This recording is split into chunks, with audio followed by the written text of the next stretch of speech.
I became friends with many people there. A number of them were Italians. And from ninth grade to 12th grade, we pretty much went through every grade, most of our classes together, depending on what course you decided to take.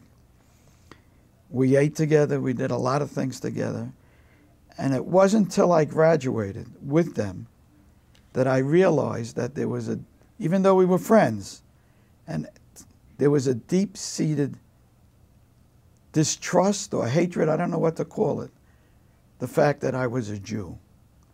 They never mentioned it till our last year in school.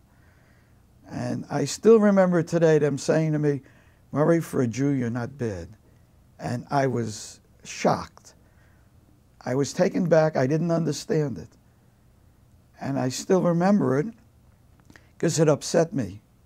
The fact that they would stay with me for 4 years. We would do homework together. We would play ball together, and never would bring out that inner feeling that a Jew is different. And that kind of changed a lot of things for me. And I never forgot it. And when I go to work or anything else, I always remember it, and I always let everybody know right at the beginning who I am and what I am.